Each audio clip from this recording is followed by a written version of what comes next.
It's kind of weird because I feel like I should have my mask on, but I don't think I can talk loud enough for anybody to hear me. If I have my mask on, it's going to be all muffled, so. Yeah. But we're far apart. Sam's way over there. Laura's way over there. Way over here. Is everyone excited for for what is this, our 15th triple digit heat wave? No.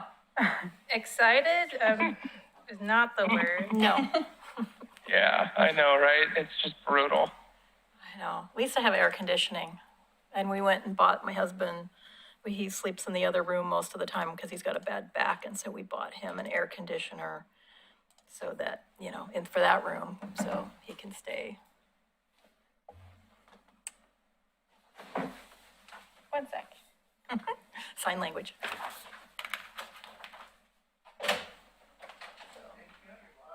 But yeah, I'm not looking forward to it. Oh, right.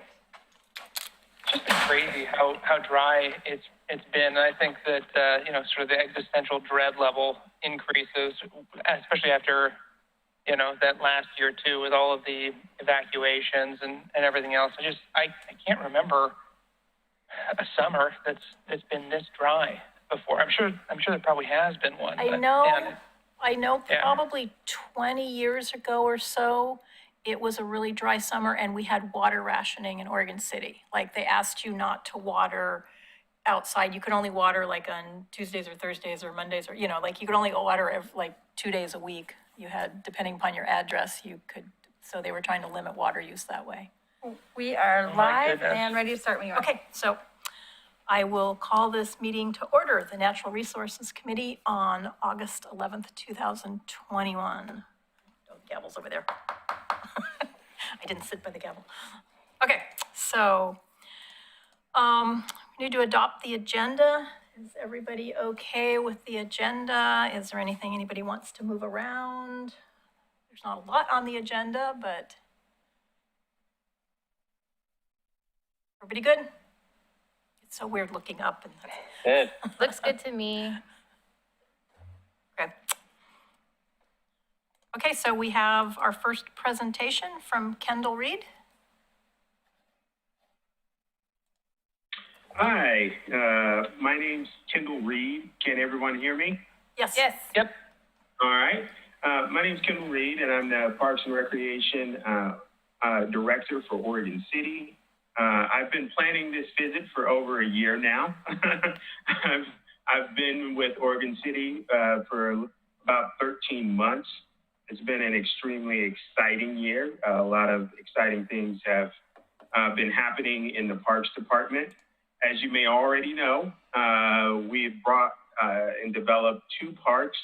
TSW, Tyrone S. Woods Memorial Park, came online May 15th. We had a beautiful dedication ceremony. That's a 7-acre park with the natural play area, and our first off-leash fixed dog park, which is a huge attraction. It's gotten a lot of attention and a lot of use. It was one of the things that the community let us know that they wanted. We have a natural play area there as well, and also picnic shelters. It's gotten a lot of use. It's a beautiful park. We're very proud of it and very excited for the future for that park. Also, June 5th, DC Lotterate Park was open. That's a great story. I don't know if you guys are familiar with that park on 11th Street. The Girl Scout troop adopted that park in 2015, and they were a huge part of fundraising and helping us invest in that park. And we were finally able to develop that park and revitalize that park. We redid the basketball courts. It has a beautiful playground and natural play area and walking path. This week, we're wrapping up that work. We had some additional work that was taking place, installing some additional fencing, but that park is actually scheduled to reopen later on this week or early next week. So we're really excited about that. And Filbert Run Park, I don't know if you guys are aware that we had the groundbreaking for Filbert Run Park. It's a 3.5 acre park. in the Hazelwood area. That park is actually scheduled to come on and be developed by the end of December. So we've been extremely busy. We've had a lot going on during the pandemic, among ice storms and fires in between and pandemics. We're also getting ready to have our Parks Department transition into a joint facility with the Public Works on First Street later on this year. So very exciting stuff. We're really excited about the work that's going on in Oregon City. The community has been extremely supportive, and we have a lot of great things going on in the community. That sounds great. I know about Lotterate Park because I live fairly close to it, so I walk my dog past it quite frequently, and it's been really exciting to see it go from kind of being a tank to, being adopted by the Girl Scouts, and now it's been fun watching the whole project as they've gone through it, so it's really exciting to have that in the neighborhood.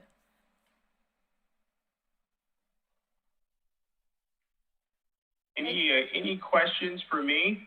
Comments? I would say I think it'd be really good to keep in close contact because, a lot of things we do pertain to parks. And you probably do things that might be important for us to know or for us to weigh in on. So I just like to say that I'm really glad you came to the meeting. I've been saying for months that we needed to get you here, and things kept happening, of course.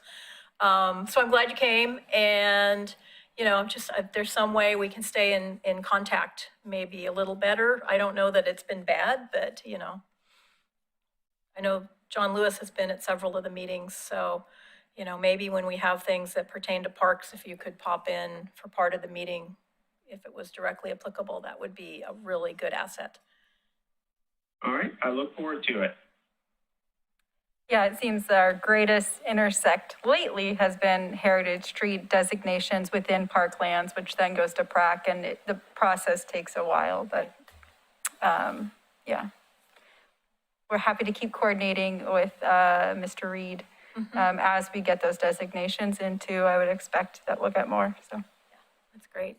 Yeah, and thank you for your patience with that particular program. As you are aware, we've had some delays in regards to getting some of those trees approved.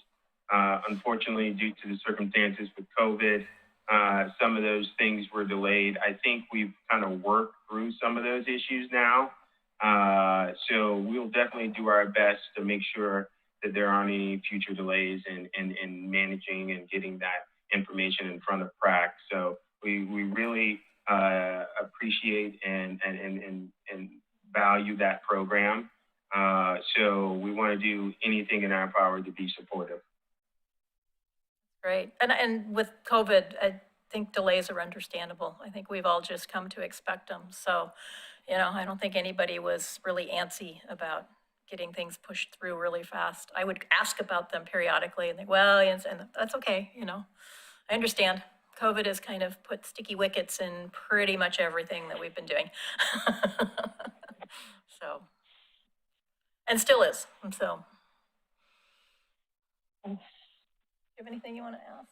Nope, just thank you for being here. We've been wanting to meet with you for a while, so glad to finally see you and put a name to a face to a name. And we also have many ideas that come out of the NRC that often involve parks. So it's good to have a person who's knowledgeable about what we're trying to do, and hopefully we can support each other in both efforts. Great. Do any of you on Zoom, Ryan or Chris or Carrie, do any of you have any questions or comments? Nothing from Brian. Yeah. Oh, Brian, yeah. I don't see you. I just see your name, and then I'm like, oh, yeah, it's Brian. Sorry. Yeah. Sorry, I'm sitting in the cool corner in the house. No, nothing to add. Just want to say thanks to Mr. Reid for all the work that's did too.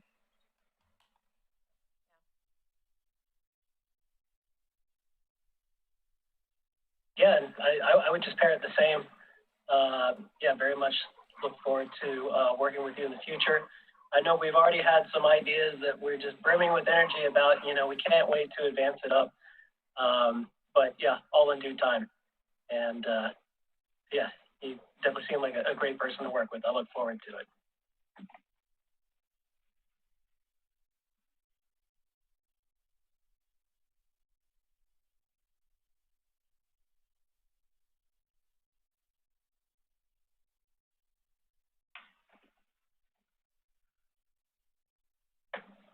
Shall we move on to the agenda? Thank you for joining us, Mr. Reid, and I mean, you can stay for the rest of the meeting if you want, or or you're free to go. All right. Well, thank you. It was nice meeting you all. It was Look wonderful forward to meet working you. with you in the future. Yeah, it was wonderful to meet you. So thank you. All right. Okay, next we have all of these approval of minutes. There's there were 4 packets of minutes that I think I was the only person on the committee at the time we did those meetings, and I missed one of the meetings. So, I looked through the 3 that I was at least, and they seem to be fine. So I'm gonna say we should just go ahead and approve them, just so we can get them approved, unless anybody has any real concerns or. Do you mind if I just do in a bundle for all 4 of them? I can just Yes. ask for A's, nays, or Yeah, that would be good. abstain. Let's do all 4 at once. All right, so you guys can all cheer in at the same time. All in favor, say aye. Aye. Aye. Aye. Any opposed? And any abstain? All right. Minutes approved. I was really glad that Pete, before he left, said that people could vote on minutes even if they hadn't been at the meetings. So like, Yes, yes, yes. otherwise we'd never get any of them approved. Well, luckily we have spent the last 2 years trying to get caught up from many years. So I feel like we're getting there. These Yeah. are 2019, but we're getting close. Yeah, but what the heck, we just did 4, so that's good. There you go. Okay, we have public comment. We have not received any requests for comment. okay. All right, And he's here for the next item. okay, that's what I was thinking maybe. So, new business is the Kamm Street and Warner Milne Road development proposal and the natural resource overlay. All right, you want to come up? I'm not sure how your team is presenting. From HHP are here to answer any questions you may have. You want to start with name and city of My name residence? is Todd Iceland, Iceland Architects, 1307 7th Street, Oregon City.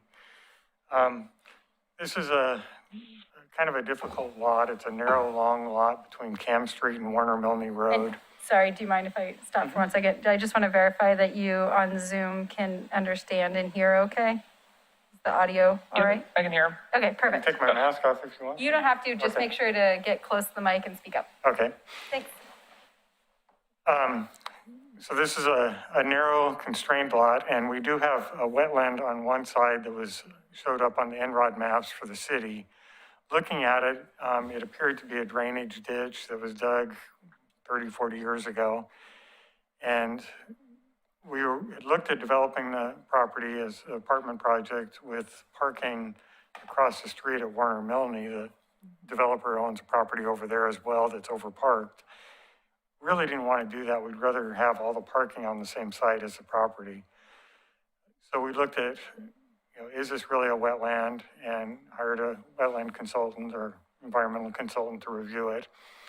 And they went out and said there's a very small area just adjacent to Warner Milne Road where the culvert goes under the road. It really is a wetland. Everything else is not. And VSL concurred with that finding. And that's why we're here. I appreciate you getting us on the agenda so quickly. We were not aware we needed to actually come before this group. And it does appear we need to do a type 2, is that correct? Yeah? Yeah, you'll need a Yeah. natural resource review. If yeah, if you're saying that a feature doesn't exist, but it sounds like you're saying part of a feature doesn't exist as mapped, and then you're delineating the vegetated corridor around a different part of the wetland, right? Correct. Right, so yeah, that will require review. Okay, and I'm hoping, since this group meets rather infrequently, that we can do that tonight and then get the formal application to you later. So So only happen rather type 3 quickly. applications are technically required to go to NRC. Other ones are encouraged to come to NRC, so you're in the right space. You started off good. Okay, We'll take a look through that development application when we review it. Yeah, so you'll just submit it with, ideally with your site plan design review. Would you like me to bring up a map that would be great. included in the packet?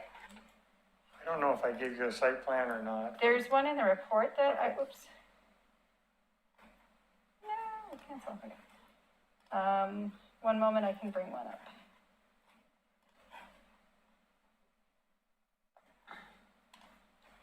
I know I have to toggle the switch and I always Oh, do wait, this wrong. actually, wrong place.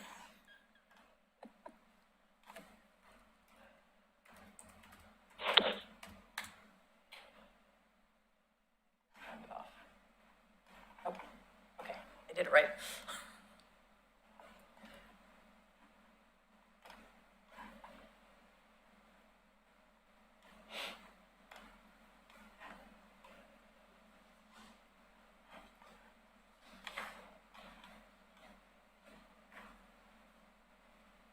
It's a large file, but give me just a few more moments.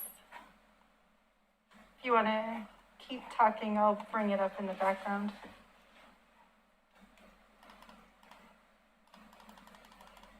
This is the report.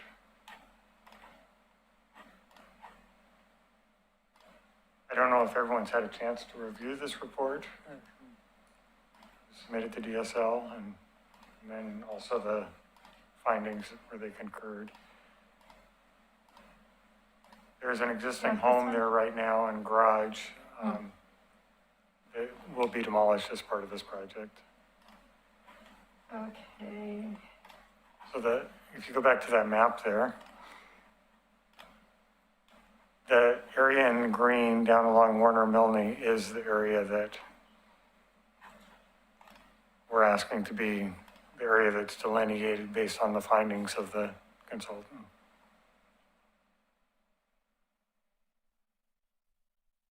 All right, so the mapped feature. Okay, the mapped feature comes in from Kamm Street and extends down and connects to Warner Milne. It sounds like you're saying this is not a stream or a wetland? It is not. And so our intent with this project is to actually put that into a culvert. And we will have an open swale between the property to the right side of that, or part of that. But at Kamm Street, we will put that under a culvert there to have a crossing and to allow a connection between Kamm Street and Warner Milne. This is your mic now. So just so I can clarify, is it that you're gonna culvert the entire segment, or are you gonna have part of it exposed, or is it all gonna be? We will have part of it exposed and reroute it farther to the right property corner, or the right property line there. Is the current drawing the final orientation of the No, that's the current drainage ditch. current grade? Okay. It is a seasonal ditch. Up near Kamm Street, it's not very well defined. As you get down closer to Warner Milne Road, it's about 2.5 feet deep. Right. So is the green area, that's the intermittent part, is that going to become the swale down there right next, are you gonna move it over a little bit? We won't move that section of it. Okay, We won't touch that. That is the area that was determined to be an actual Okay. wetland area. Can you talk a little bit about the features that you found on site and how that led to a conclusion that the mapped feature is not a stream or doesn't meet? I believe Kent can speak to that better than I can. Sure. Can people nod if they hear me or? can hear you. Yes. Everybody's good? Yeah. Okay. The way that your code, the way that the natural resource overlay zone, the way that the code is written, there's protected features, protected water features, Title III wetlands, and then rivers, perennial, and intermittent streams. So, as Todd said, this is a ditch that actually continues farther to the north. Just where that number 5 is at the top of your screen, there's a just for reference, anybody that knows that area, there's a cemetery up in there, and so that ditch line continues. You see the little arrow? Yes, correct. Continues up along Kamm Street. We walked that for a ways, and it just continues. Drainage for this particular area is essentially street drainage and some flow from people's yards, and that drainage is up more or less up and to the right, so northwest of the parcel. And that's about 83, I believe 83 acres. And that number is important because of the buffer size. So you might want to just tack that back in your brain there. And so we looked at this.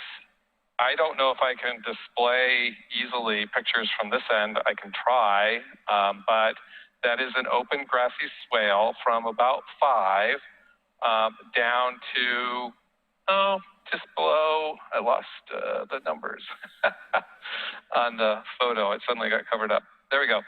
Down to about 11. And then from 11 down, the character changes. It really does become essentially a vegetation-free area from there down. The characteristics that we looked at, keep going, maybe one more, maybe 2 more, maybe 3 more. I'm sorry. There you go. So that's photo 7. That's looking back north towards Kamm Street, and you can see the gentle grassy swale on the right side of the, yes, correct. And it makes an abrupt turn right in front of the car across the parcel to the left, and then it continues over towards that cyclone fence and then up along the cyclone fence. And of course, behind the cyclone fence is the cemetery. If you turn and look the other direction, there you go. That's still essentially a grassy swale, some intermittent areas of ponding until you get near the bottom. And that part is the part that we identified as an intermittent drainage. That drainage continues off site, and those are the pictures that you just had at the very end. So the way that DSL asked to review this, the way their procedure is for these streams, it's not only looking at the vegetation. We also look for ordinary high water marks. They're absent in large measure above in the grassy swale. They become prevalent down below. We also did a macroinvertebrate study. That's part of their review. So we did some work in the upper grassy swale reach and then down below. I won't get into the details, but the macroinvertebrates, the snails and the other small critters do change from one point to the other. Their characteristics are different in different parts of the swale of the ditch. And so we defined the difference between basically the intermittent part at the bottom and then the ephemeral drainage part up to the north. There, what you see is SB1 and SB2 up around the number 7. Those are all related to photo points and directions of the photos if you go through the report. Those are data plots, one in the upland and one down in the ditch bottom. So the wetland delineation forms that were done as part of this characterization follow this, or just before the photographs. So we followed their method. The intermittent section shows signs of substantial seasonal flow, such as scour and ponding. We saw that. But the ephemeral reach is a grassline channel. And this is from our report to DSL. We submitted that information to them, and they reviewed it, and they concurred. So if that's the case, then for the code, intermittent streams with slopes less than 25%, which, as you can see, this would be the case. The vegetated corridor around that bottom part would be 15 feet because for various reasons, but also because it's a small drainage way. And in terms of area, I can go into all kinds of other gory details, but that's probably more than you want. But I can, for sure. Does that help, everyone? Yeah. I mean, how straight it is says that it's not natural, because streams aren't straight. No, they're not. The question that sometimes comes up in these is, why was it previously identified as a stream, quote unquote, that would be regulated and might be regulated, I should say, and why we come back with this. This was identified under the wetland inventory process. And in that process, if you're familiar with it, it's a fairly high level search. Boundaries are placed in approximate locations. We suspect that they saw the ditch, they recognized it as having flow, and they labeled it a stream. So consequently, it gets triggered under the regulation. We had the benefit, and I don't know exactly when they were there, but we had the benefit of looking at this in April, which is just about the perfect time to look at for spring flows and wetlands. In the wintertime, things get too wet. And as we heard comments earlier, now it's pretty dry. So we feel like we looked at it at an optimal time. And what we determined based on that is different than the general label of a stream. It's still a stream. It's just intermittent in a section and ephemeral in another, and not at all perennial throughout.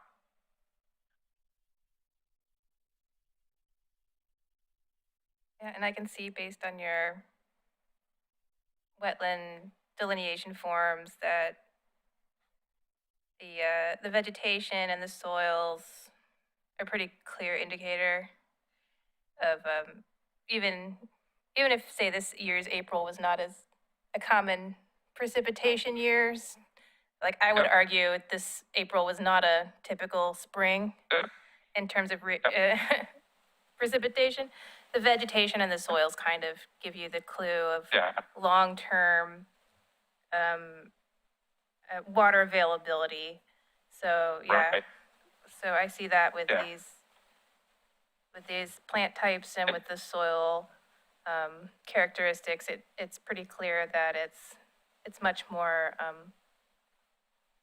wet, upland in terms of soil types and plant types that the water regime would support. So I see that here. And we did do in the bottom of the ditch, when we did that pit, we then did an auger hole that went down below that. Even in the spring, we would have expected to see something down at depth. We were seeing that all spring in those places that were wet, and there was no water in that auger hole, and we went down pretty deep. I don't have that right directly in front of me, but you do on the. So I agree. Yeah, I mean, I could tell just by the contours on the map that that's not, if that was a real wetland, it wouldn't be there. It's not flowing where it should be flowing if it was a real. It's not flowing where it should be flowing. Yeah. I mean, even if it was a stream, it would be those contours where it's lower down. So, it's obviously been rerouted at some point in the past. But I do have a question about, there is a wetland though, it's kind of small. So there's water getting into that area. So either it's coming from that ditch, whether or not it stays in the ditch long enough to form the plant communities or form the soil characteristics that would be hallmarks of a more, water holding wetland. I'm curious about where the water is coming from and how it's getting into that location, since we're considering culverting and putting more impervious surfaces on top of it. Maybe some of the water is percolating into We have the a very grass high areas. groundwater. So if the water is coming across land, or if it's coming from the street, it'd be good to know where water is coming from, because that little wetland is not going to be sufficient to mitigate additional impervious surfaces in that lot. So I'm curious how, so I'm glad that we've identified a wetland and there's concern to protect it, or to preserve it.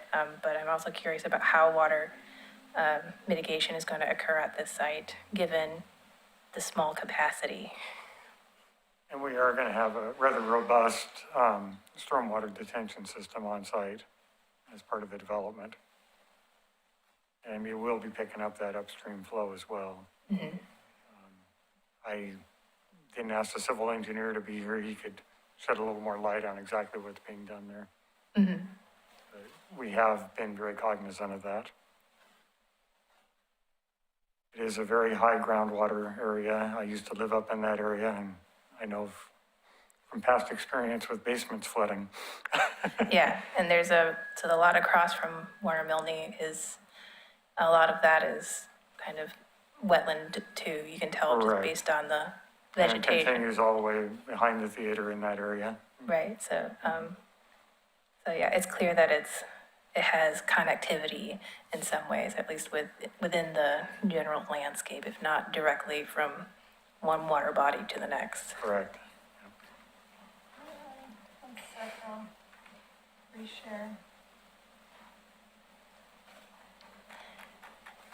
I have another question about some of the trees that are on site. It doesn't label them in the aerial maps. Can you tell me what trees are on site? Kent, do you recall what they are? There is, I believe, right down by the road, a large, and it should be, it's probably in our report, there is a very large Oregon white oak right down in that corner, where the stream or the ditch passes under Warner Milne Road. There may be the other one on the other side of the asphalt. So the area that we're talking about is what's labeled 279 on the roof line. The tree that's bisected, yeah, right, that tree right there. There's a large oak tree right That in will be there, and preserved. it's It's going to be It's big. preserved. That will be preserved. yeah. I don't have that note size in front of me, but I'm going to guesstimate it's 40 some odd inches. And It's a big tree. It's actually, I believe, mostly in the right of way. It is true. It's mostly in the right of way. Exactly. Yeah. And there are some others. So in the rest of that, there's a planter strip that you can see in the image that you brought up from Street View. Most of those are, there's the big one right there. Yep.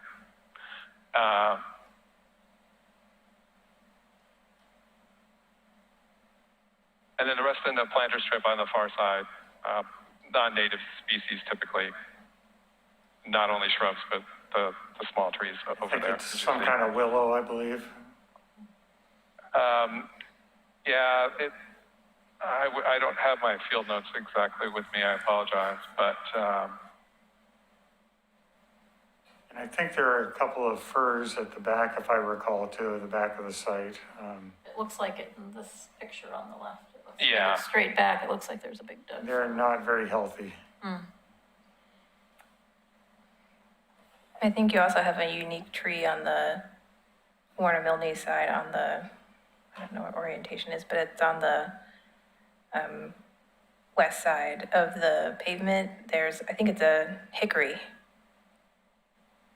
if I'm not mistaken. Across the street? No, just on the other side of that sign. I think that's actually on the adjacent property. Oh, okay. Yeah, I don't think Well, it's a non-native to Oregon, but Should you want to designate your Oregon white oak or other white trees as heritage trees, we can help you with that as well. Well, I think it's in the city right away, so. Ah, all right. so. The city could designate it. There you go. Yeah, the city could designate. That'd be cool. That might I be a believe good it's in the excuse right for of us way. to not widen the road. That's true.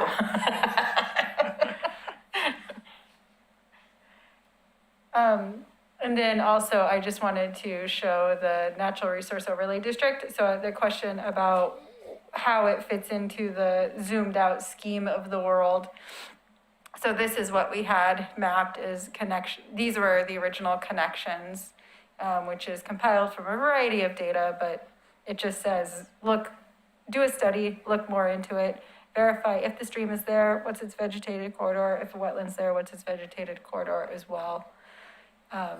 It's probably fairly infrequent that we get studies that say something is not a stream or something is not there. So in some sense, it's a little bit unique for this application, but here's the larger sort of connections. I can bring up we have different overlays for wetlands themselves, mapping, So does this ditch drain north to south and then across or under Warner Milne? Yes, it does. It's a culvert Yes. by Warner Milne. Okay. It continues south, and then it continues south until about the roof of that white building. It makes roughly a 90-degree jog, and then goes around that building and such. The wetland area, it's on the county's property. The red soil property. We had Mhm. we had delineated that piece for Clackamas County, not that piece, but farther to the left. East there. That one? That one, Yeah. yeah. Yeah. That piece, we did that about a year and a half ago. It had a previous delineation on it that had expired, and so we came back in at the request of the county and then redid that one. So we have some familiarity with that, as well as down by Beaver Creek. The county also has had a older delineation, and we've worked on that one as well and got that review through DSL. So there's other ones that we've updated in the vicinity. So we are familiar with the fact that all these things drain down into that corridor and then further off to the east. Yeah, so the mapping shows Title III stream coming in there.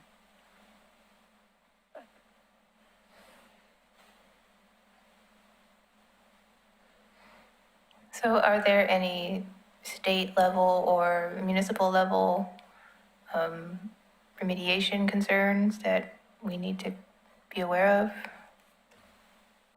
that are captured in this report that we should discuss? I've not read the report. We'll go through our official review, but do we have code? Yes, we do. Just to make sure, we'll want to make sure that we'll go through a public review process so there'll be an opportunity for the public as a whole to comment on this report. But what the city will be looking at is verification that it does or doesn't meet the definitions of a stream and that the associated buffers are there. The city doesn't regulate the wetland or stream itself, just the buffer next to it, the vegetated corridor. And so it's just a question of where is that mapped and are you impeding in that in any way? If so, what's your mitigation for doing that? And there's rather clear and objective standards for what mitigation is, 2 to 1 and planting and all those kind of things, if there is disturbance. But yeah, we haven't quite read it yet. Yeah, I looked at the pre-app notes and it looked like the study hadn't been done by the pre-app, so there was a little bit of uncertainty at that point. So this is sort of the first we're seeing too. I don't really see any plants that say wetland, and it doesn't flow like a natural stream would. It's a straight dish. And the pictures show it's just a grassy indentation. It's not really even a good ditch, so until you get to the very end of it, so. Yeah, so we'll just rely on the experts with the study to identify if it meets the criteria of an actual stream, intermittent stream or not, or should it be unmapped. But we do recognize that things change over time, and the fact that it's in the overlay district gives us a good space to take a more detailed look at what the condition of the site is today. Right. Chris, Devin, Brian, do you have any questions or comments or concerns? None for me right now, thanks though. Okay. Oh, and Carrie? Nope. So off screen, and I forget everybody who's on screen. There you go.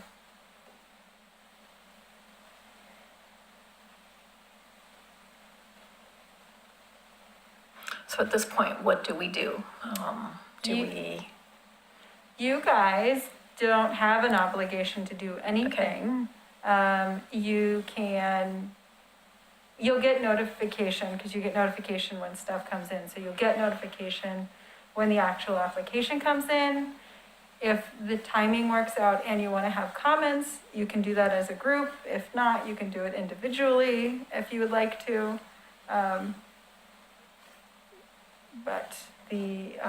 So you don't have to make any motions or votes. If there's anything you think the city should pay extra attention to when we're reviewing it, happy to hear that, just to make sure that we're being thorough.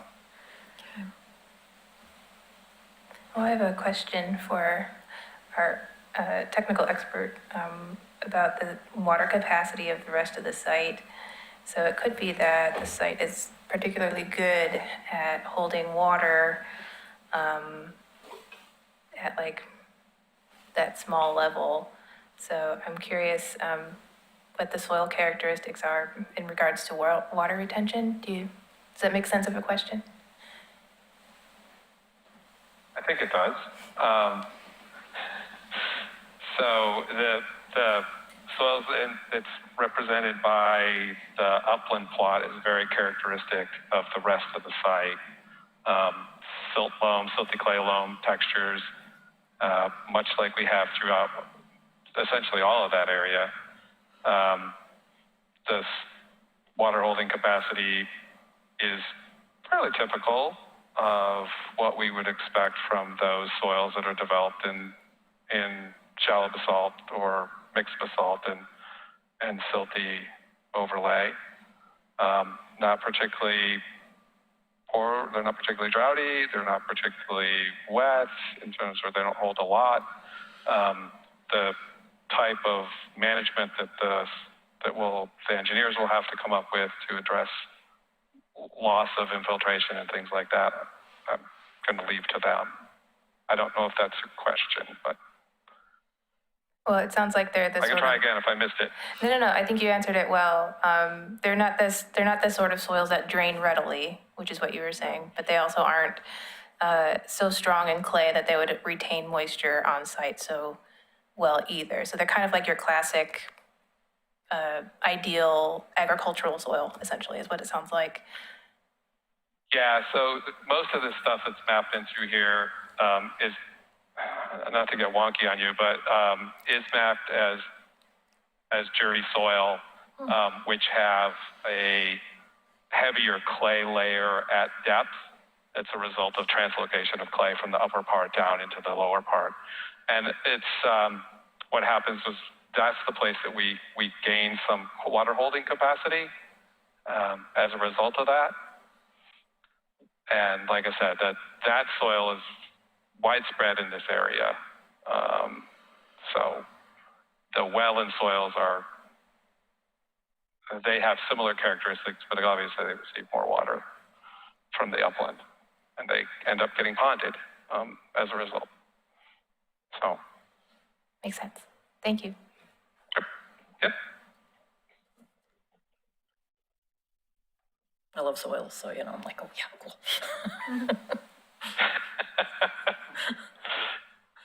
Well, don't get me started. Yeah. Be a bad thing. Could be hours.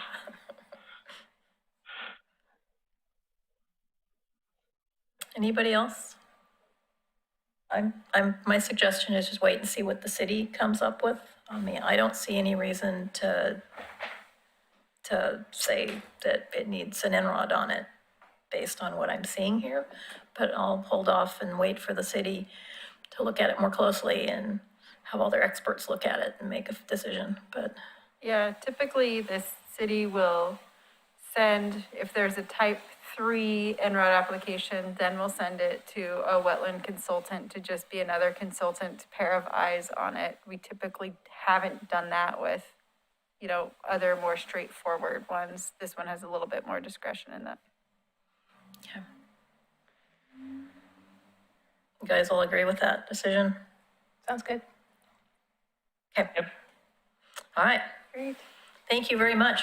Well, Thank you. for short notice and Thank you. Yeah, Thanks, well, Peter, tonight. Doug brought it up to me and I was like, well, we're meeting next week, so Well, that let's was put it on the fantastic. agenda. Yeah, no, timing yeah. was great, and thank you, Laura, for doing that. Yeah, thanks, Doug.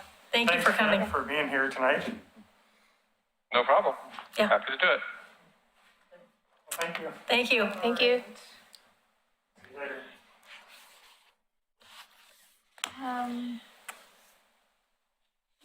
So we move on to old business. And we're talking about street trees.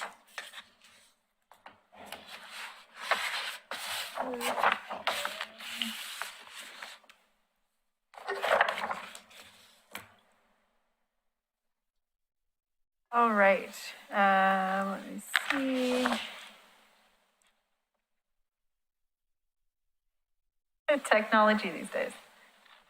Okay.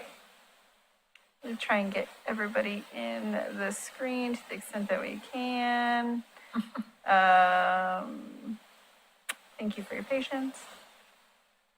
Okay, so last time we met, we talked about a few things. One of them was street trees, and we had a guest speaker. Sorry, this microphone. We had a guest speaker from Friends of Trees come and chat with us about trees. And so Samantha was gracious enough to go through our street tree list. Again, after that, we've had a couple of iterations about what should be changed or added on our street tree list. As an overall statement, we were looking at the street tree list for a couple different things. One is this tree still a good fit for the associated planter strip width? Two, how do we make sure that we have a resilient canopy over time? Are these set up well for climate change? Is there a good diversity in species so that we are just taking steps to have a stronger canopy for future ice storms and beyond? And so the city commission wanted us to take a look particularly at some of these street trees as they relate to sidewalk cracking. So that was one of the other asks. We had the city, or the NRC had already looked at our standard tree planting detail to make sure that that was appropriate. And so that was maybe May or so. So I have those notes from that. The end product that we were going for is a revision of our street tree list. We adopted our original street tree list, I think in 99, but I'll have to double check in that. Maybe it's 98-ish. And then we updated it in 2013, and we've done nothing since then. And so this is, just as a recap, our steps to update the street tree list. As a holistic view, we have our street tree list. Also, our code allows planting of street trees on other local jurisdictions lists, so just be mindful of that as well. And if there is, I think it's an arborist, signs off on an appropriateness of another species, then that's okay too. So there's a couple different ways to get trees, but this is sort of what most people gravitate towards is our street tree list. Although over the years, because of availability, sometimes we have really leaned on Gresham's street tree list and sometimes Portland's too, just because it's been updated sooner. So Samantha, you want to talk about it a little bit? Sure. So quick caveat, I am not a certified arborist. So, so I am not the expert in the room on this. I am kind of the advocate. And I know a thing or two, but I'm certainly no certified arborist. So this was a effort I did looking at the Portland street tree list as well as others in the state. So I've heard experts say that we can anticipate Oregon becoming much more like central Southern California in not too distant future. So if you're planting trees now, you kind of have to look forward 50 years ahead and thinking about what their resiliency is, what their drought tolerance is, what their requirements are in terms of tree space, water regimes, maintenance, and so on, in addition to all the other community desires of being a beautiful tree and providing all the other benefits and amenities we want. So all that digested into this list. So I looked at the list and updated it and compared it with the Portland list with the city of Ashland's list and looking at trees that might be susceptible to pests and diseases, have problems now or might in the future. So one pest in particular is going to be the emerald ash borer, which if anyone's been aware of that pest's impact in the Midwest, it's been pretty significant, decimating ash trees. And we are fortunate here in Oregon City not to have had an outbreak, but the expectation is it will be here. We will not be immune or able to avoid it. So I had suggested we put those tree species on hiatus in the sense that we don't need to remove them altogether from the street tree list, but to consider reducing the frequency we plant them. Same thing with a number of our maples.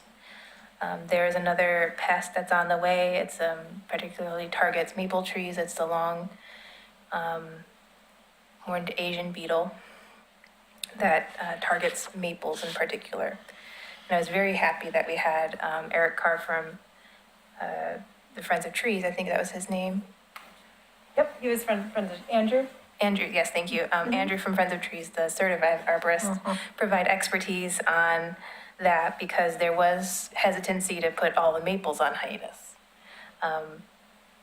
Maples are one of the most popular trees in any urban forest, so he was very helpful in providing options that are likely to be more immune to that pest and keep maples on the list. So he also had recommendations for additional species to add, which is very helpful. He also added an idea of resiliency to drought stress, which these days is kind of a top of your mind when it comes to trees or anything else, being resilient against reduced water availability. And so when a tree is stressed, its ability to resist windstorms, ice damage, and general longevity increases when it has reduced water availability. So you can be a mature, established tree and then have just a few years of drought stress and you'll see a decline.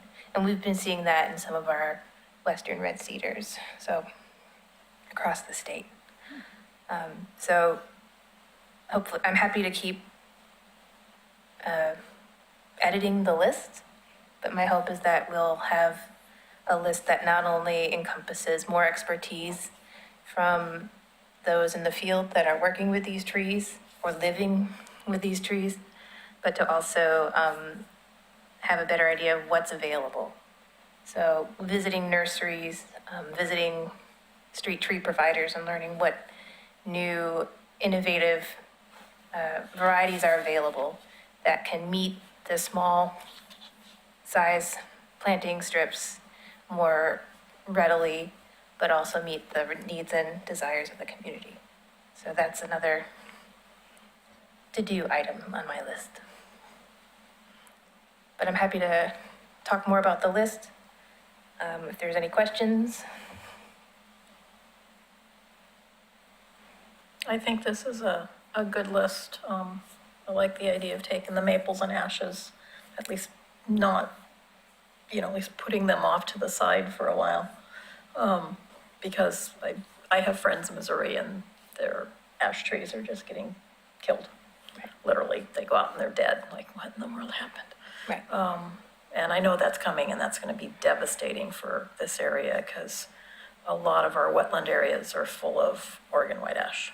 So, so we don't need to add to that by having them on our streets. And I like the idea last time when he came and we added some trees that we hadn't heard of. So that was fun too. So I'm thinking, I don't know, should we, vote to accept this and send it on to the commission, or do we want to look at it some more? I think it's definitely a good draft to work with so that we can keep working on it. Right. There's also a note that there's trees I would put on hiatus, meaning there's nothing wrong with those trees inherently. Right. Like a big leaf maple is a native tree. It's not necessarily a problematic tree in and of itself. But there are some trees that were on this list that were known invasives or otherwise problematic that I did note as candidates for removal. Right. And either due to how invasive they are, how problematic they are with infrastructure, Right. how difficult they would be to manage and keep looking good or good enough to tolerate keeping it there anyway, and things of that nature. So there are some candidates I noted to remove from the list altogether. I noticed a few that you took out of smaller areas and put into larger areas that would be better suited to that tree, which Yeah. is a good thing too. Yeah, and I did move some around, so there's probably more of that to do. Speaking with experts and those that are managing them on the streets and those that are propagating them in the nurseries would be a larger effort than I alone could do in a month. Right. And we struggled to, let me rephrase. I was unable to get a nursery to call me back to comment on this unpaid work. So I think, yeah, we'll have to figure out a way forward as it relates to the nursery side of it. But let me know how I can assist and try and get any other expert in here or. Well, I'm happy to tap my network. I've got a handful of folks I could reach out to, and I would recommend that the NRC, when, possible and comfortably possible to do so, visit a nursery and learn more about what varieties are available, but also what varieties are compatible with whatever, site size or management regime or, climate forward, what sort of characteristics we're looking for. And then they can provide us an example of all the other, innovative varieties that are on the market or will be. And we can even talk to them and say, we're interested in these types of trees. Can you plant them now so that we can have them available in 5 years when they're ready to transplant? So working closely with nurseries is going to be key in having a pipeline, as it were, of tree varieties that we recommend, because we can recommend all we want, but if they're not available, Right. then it's not a very helpful endeavor or list. So, Might be interesting to run it by the Friends of Trees, who probably have a better idea of what is available than we do. oh yeah, they would have the finger on that pulse for Right. sure. Right. Yeah, that's right. Andrew was great for that, since I think he's their sources, there's trees. So how can I support the Natural Resource Committee in this effort? And then is there anything other than generally looking at the species? Do we need to pay a closer look to any specific one of these lists, or I would power maybe, lines we talked about a little bit, or tree well, wells? maybe there's a having thing looked saying at? power line okay, Mm-hmm. so Yeah, that one's a that tricky seems to have one. already been addressed.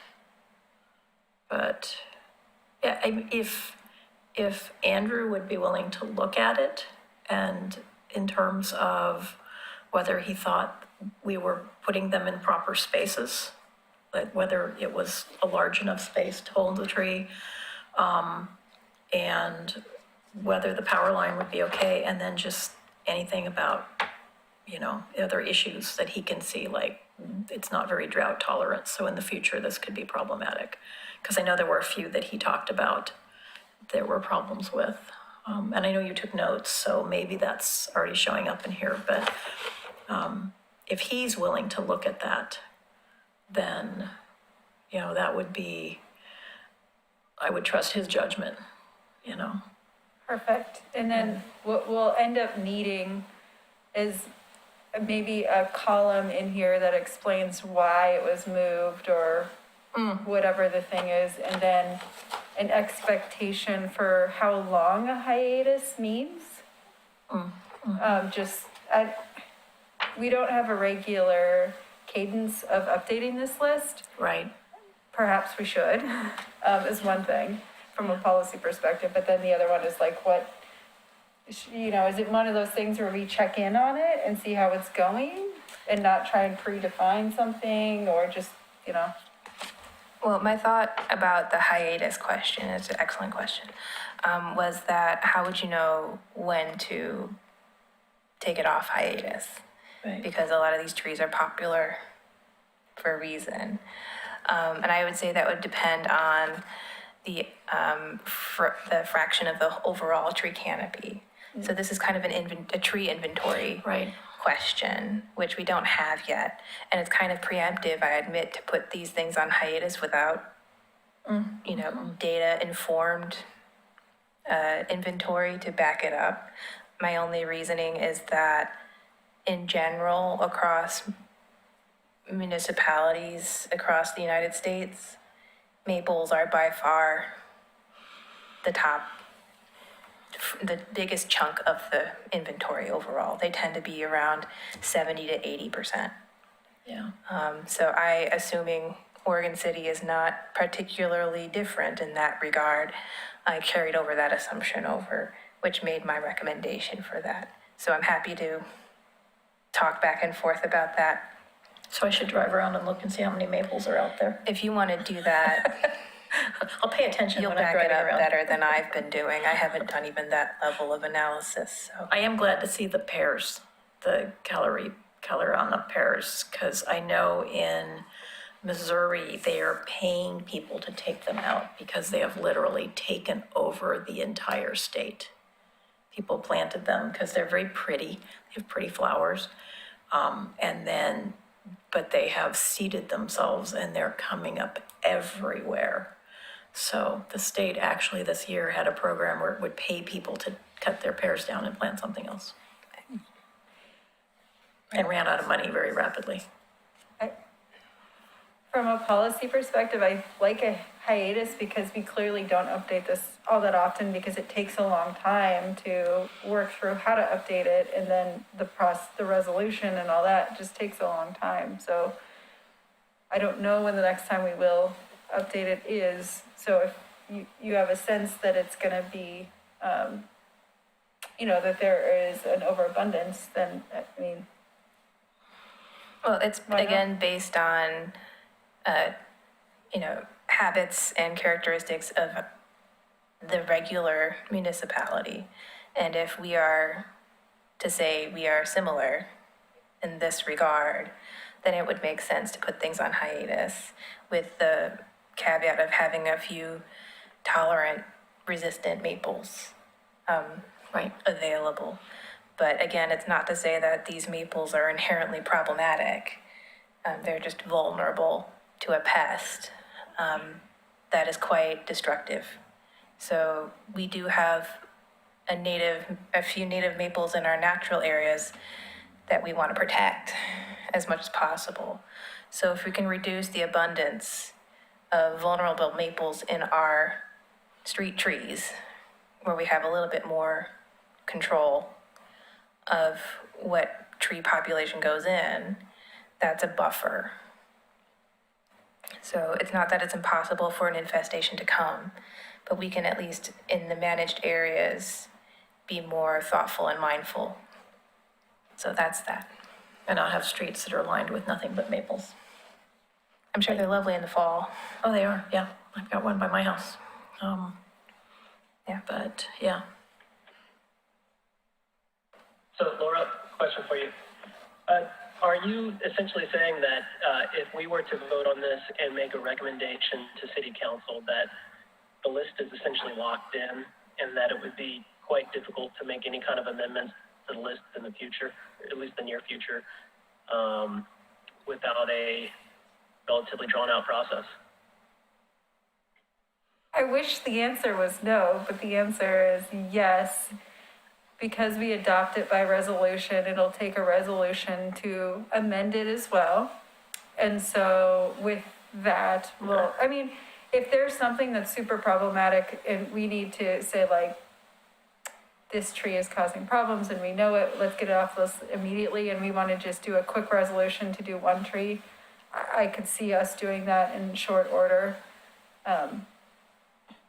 This broader, just takes a little bit longer, but we are here to serve, and that's what the NRC is for, is to advise the commission on issues such as this.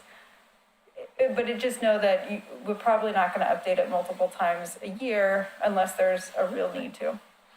Right. I would be comfortable having Andrew weigh in, if he's willing to do that, weigh in with thumbs up and thumbs down. And I think even if we adopt this list, the city still has the thing of, if you find a tree that's on somebody else's list, you know, like Portland's or Gresham's, that you can still plant it. So they're not going to say no to somebody planting a maple if they really, really want to plant maples, because that would still be, you know, available for them to do. Yep. Unless everybody takes maples off, you know, but. And then we could maybe ask Andrew about, if we do a hiatus, you know, should we say so for 5 years? We're going to say no planting maples, and then you could plant maples. Like maybe do 5 year spans where you can plant maples and then you can't. Then this other, that's kind of getting weird to me, but you know. Yeah, I think it makes sense. One word on this hiatus. Since we are putting a few on a hiatus, it looks like there's only 2 maples that aren't on hiatus, and that's the vine and a myrrh. So we have no idea people's behaviors and how they're going to act, but does that create more of a sense of, oh gosh, we've taken off all the maples and all of a sudden everyone's going to be choosing the vine maple and the myrrh maple to plant as their street trees. And that's, you know, just, we have no idea, but I know at one time we had mentioned the vine maple, you know, of more of a bush, not a tree, and I am not a, you know, arborist whatsoever, but is that something, you know, do we want all of our, you know, streets lined with vine maples? Right. Yeah, excellent question. Ideally, we would want a diverse canopy. Right.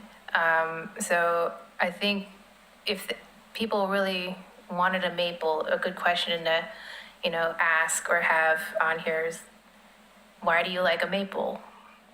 because it reminds me of my Midwestern childhood or because it has lovely fall color. Well, there's a lot of other trees on the list still that have similar characteristics that might be appealing to you and really good alternatives. So I think education would be a component to this list about why we put things on hiatus.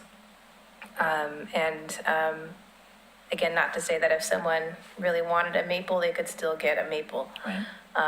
But I think the biggest point about the hiatus is to encourage diversity.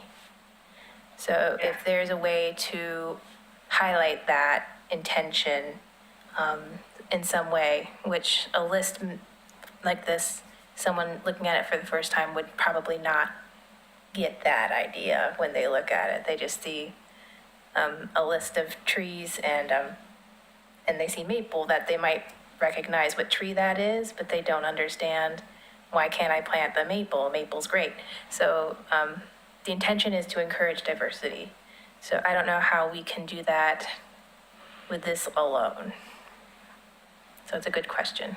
I think giving people like a list of trees that fit into specific areas, they tend to, I mean, there are going to be people who want maple who are going to go read the thing that says they can have, you know, whatever kind of maple they want, and they're going to plant that. They're going to ask to plant that, and they will be able to. But I think the general public's going to look at this list and go, oh, these are the trees, and they'll start looking up these different trees and figure out which one that they like better and what they want to put in their place. Because I don't think most people know enough to know maples anyway, you know, I mean. Mm-hmm. Yeah, ideally it would be good to have like, you know, a picture example of, Yeah. so having a more engaging list that people can see what, you know, what does a Japanese snowbell look like? What does a tupelo look like? What does these other varieties that are on the list, what do they look like? And hopefully that would expand their mindset in terms of a non-maple street tree option. Because, a list alone is not going to carry that message. We can But absolutely. even to show the hiatus on the list, that brings it up of like, oh, why is there a hiatus? So then that brings some education and attention to it. So I think it could be good, you know. We can absolutely have a website component of this too, where, you know, it is more engaging and you have the picture and you click on it, and we like to link to OSU, website, for trees, or for lots of plants actually, but, and so they can get more information and go straight to sources that are not the city. One thing that we do have a little bit more control over is that every year we plant about 100 trees. This year's a little bit different because of the storm recovery package, so we're planting much more than that. But in our contract with Friends of Trees, we can have a policy just to say we don't want to plant maples too. So, I mean, it's a fair amount. I think it is somewhat of a large percentage of trees. I was looking over a number of street tree removal permits that we've processed over the last however many years, and I think between 2012 and now we have processed anywhere between maybe 60-something or 50-something permits per year and about 100. So we're in that range. The years before that it was much lower, but I think that's because code enforcement was lower maybe, I don't know. And so we plant a larger percentage of street trees specifically. I mean, so if the NRC wanted to have a policy recommendation to say like, cut it out on our plantings, happy to implement policy direction. That would make sense. Yeah. Great idea. Because I think they do plant a lot of the street trees that I see, new street trees coming up. Most of them in my neighborhood have all been Friends of Trees have planted.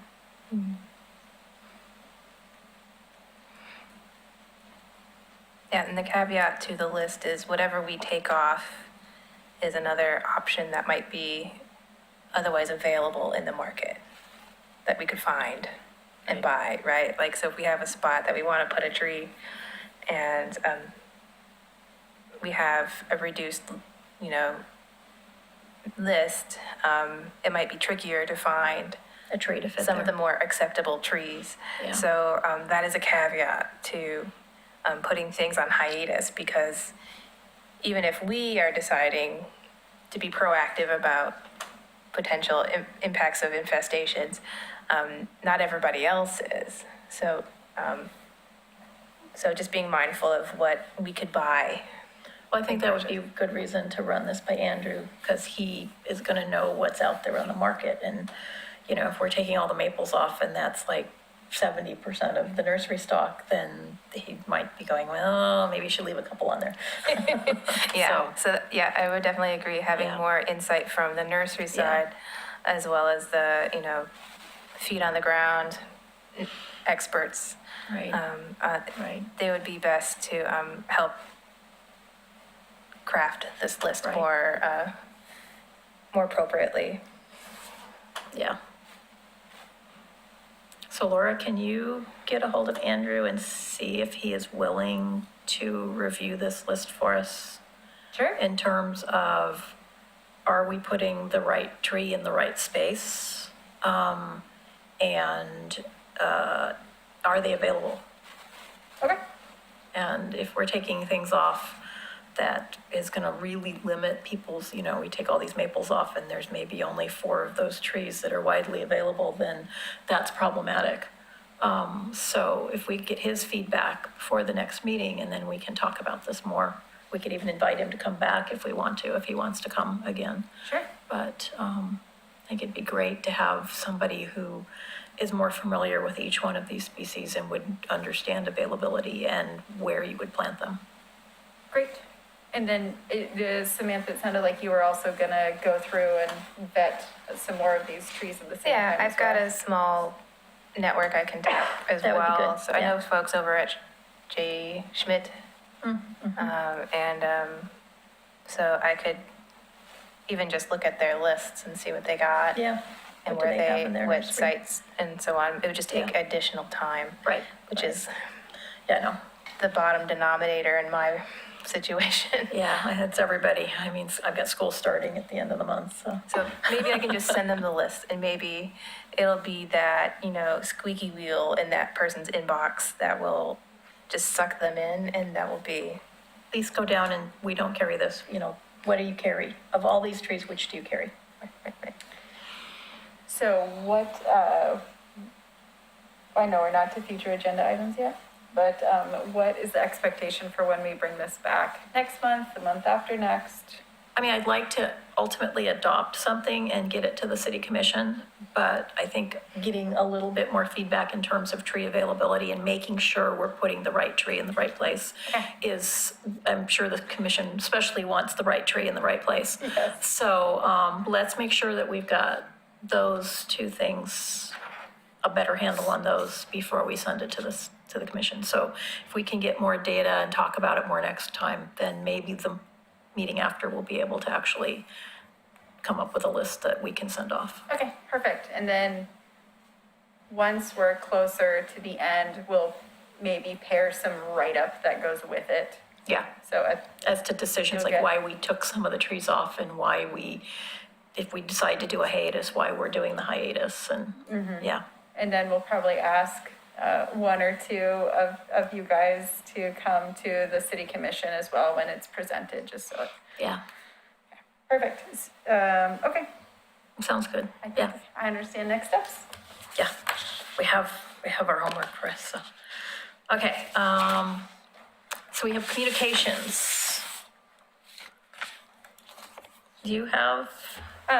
Yes, so I did have a communications, I had a question regarding, proposed potential development on, in Park Place concept plan area. Right. Within, there was a 92-acre annexation area, and there was a question regarding that master plan. There was a master plan that was submitted, I think it was July 20th, about 3 weeks ago. And so the city is reviewing it for completeness purposes. And so we have technically 30 days to do that. So by next week, we'll figure out its status, if it's complete package or not. It was just a master plan. It didn't include anything else. It didn't include any environmental submittals. It didn't include a request to build something, Okay, just to do the larger master plan area. So I don't know if it's coming to you, because I don't know what they're doing yet. I've just been, I get emails from people upset about trees and traffic and stuff, that some of the stuff I don't have any control over, but, Yeah, so once it is complete, then we'll do the public notice for it, redo the website, you'll get emails, because, NRC gets the development emails.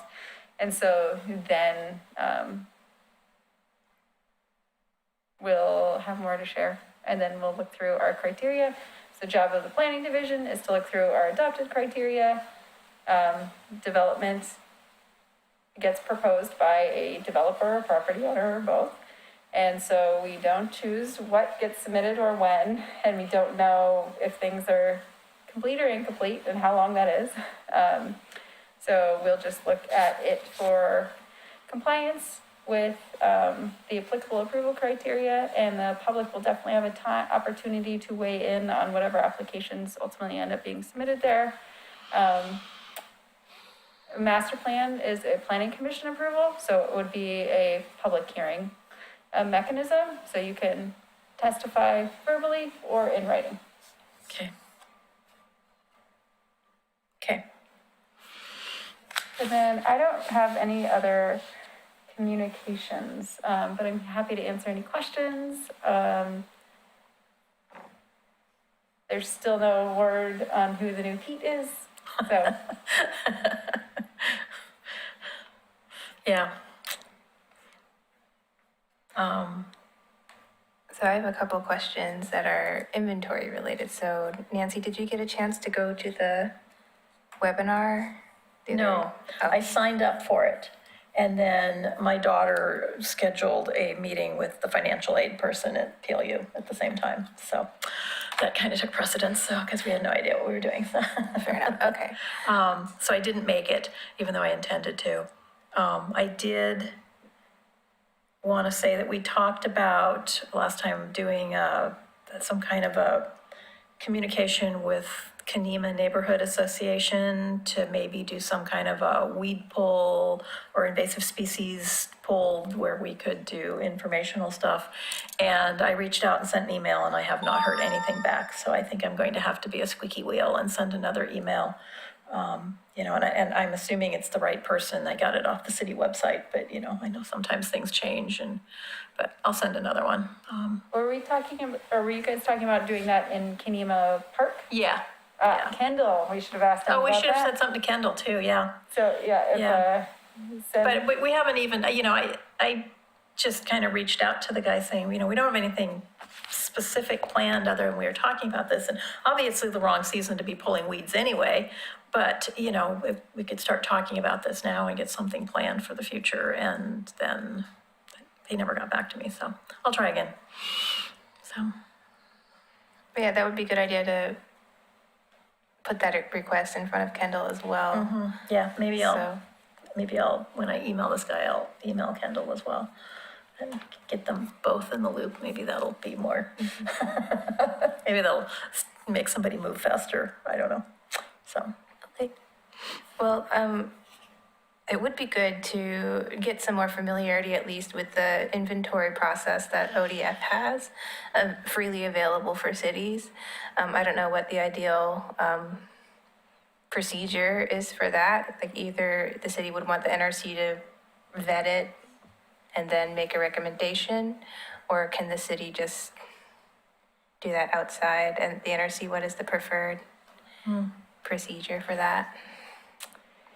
The city commission allocated funding to NRC in response to the NRC request for the tree inventory. Not that much funding. So knowing that the inventory that we had talked about was sort of like a crowdsourced inventory. And so what I would recommend is that I'll reach out and see if I can get them to attend one of these meetings and sort of walk us through it, if that's okay. And then, there's already the green light to go ahead whenever, the NRC wants to, so we Could we get somebody and invite them to come to one of the meetings and present Yes. a little bit, you know, like the meeting I missed? Yeah, we can get them to come to us is Yeah, I think that another would be great. option. So, Yeah. but they have their own regular opportunities for us to join them. Right. So if it's easier for everybody to just invite them to one of our meetings, then we can, I think that would probably be faster, to be honest. okay. Because So- as far as like procedures for them anyway, is basically just filling out a form saying that the city gives its okay Right. to do it, and rather than, you know, just a couple of people going rogue, doing it without the city's okay. So the intention of the inventory software is that it's with partnership, with cooperation from the city. So it'd be good to get them to come and maybe do a short presentation of their software, and so we'll all be gung ho and, you know, and then Yeah. we can make a proposal that, to the city, that this is what we want to go with, and so that they know that they're partnering. Yeah, the thing that was left on my to-do list was to figure out like sort of an estimated fee for when it's not free. And then make sure that we have the associated budgeting, and so I can work with the city manager on if I have the authority to sign an agreement, or he signs the agreement, or it has to go to the commission, assuming it's so low that we could probably do Yeah, it. and that would be a good question to ask in Right. the, when we get in the same Yeah. Zoom meeting as them. Yeah, that would be good. Okay, so we'll, Do you want to reach out to them and Yeah. see if, like, the next meeting would be really good? When is the next meeting, if I can ask a simple question? September, what are we, the second Wednesday in the month? What day is that? 15th? That is the day of our conference. Oh, wait, hold on. It Never can't be mind. the I scrolled 15th, too that much. It's September 8th. Okay. I'm sure they can make it, well, I speaking for people that have no relation to me, or me aware of their. Well, we'll see if they can make it. I will invite them. If not, we could always do October, but Yeah. I'd just as soon get this rolling faster than later. And you, I might have a fill-in for me on September. I'll try it. I will be on vacation, but I will try and join from afar, but I will not be physically here, so. So we'll have Pete number 3. I know.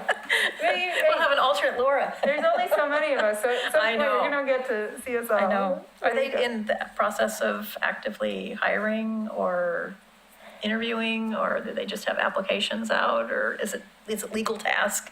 go. It's definitely legal to ask any question. Okay. The ball is in my court, and I am, I've been just trying to catch up on other production of work. So it has not been posted Okay. yet. So Okay. we're sitting tight for a little bit longer. Okay. Is a priority. I'm hoping to work on something this weekend. Okay. That's fine. Yeah. I didn't mean to embarrass you, put you on the spot. No, it's just one of those things, right? There's no actual deadline, but The sooner you get one, the sooner you. you like need to do the thing, but this Yeah, first I will know. get you to the capacity where you can do the thing. Yeah, I understand hiring new people. I'm still hiring a new lab coordinator, so that's been just the levels of going through everything, so. Any more communications? Do you guys have any communications?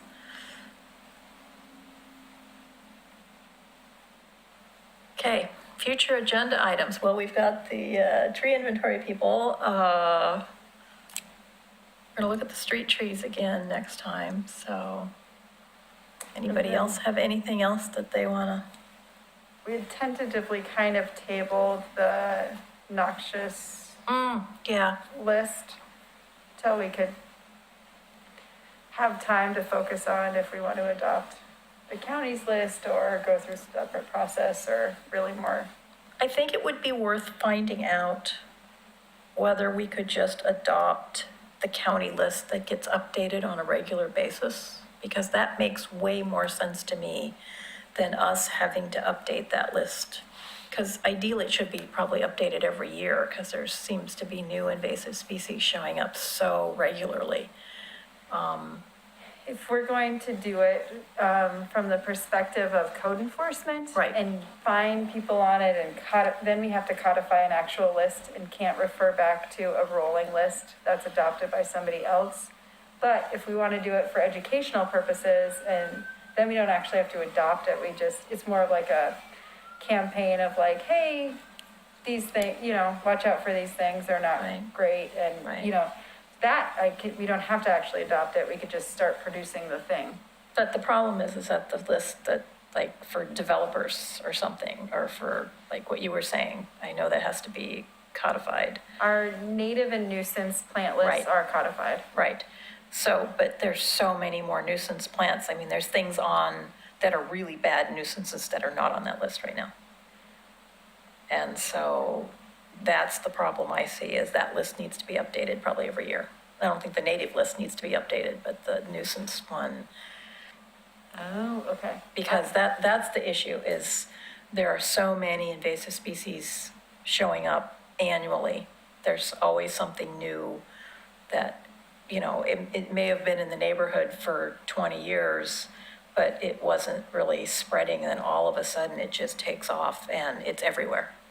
Italian arum, lesser celandine, those things are just showing up and taking off like wildfire. Herb Robert. And so it'd be nice to, and so I don't know, maybe we could have a broader conversation. I mean, if you're doing a development, maybe it could be whatever the list is at a certain date before you start your procedure or something. So you can't change once you get in there. So if something gets added after you've started the development, it's not going to be different. But I don't know how problematic that is. I can say that on the development side of the house, we have the native and the nuisance list, true, but almost everybody needs to have a landscape architect sign off on their landscaping plan. If it's really, really small, then you don't have to. Right.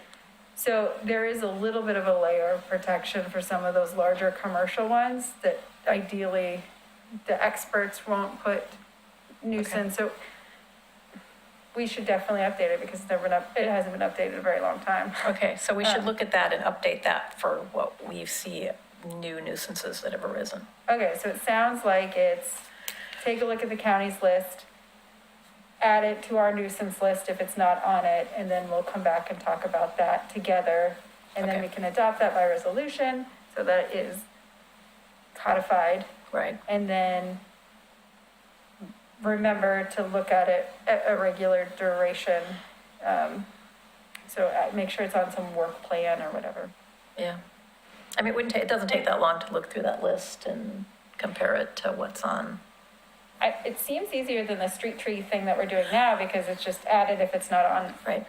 Right. Yeah.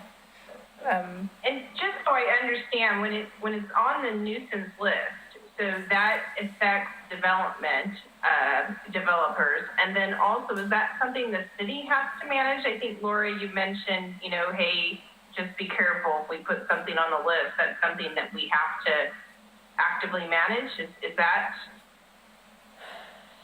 the understanding, or?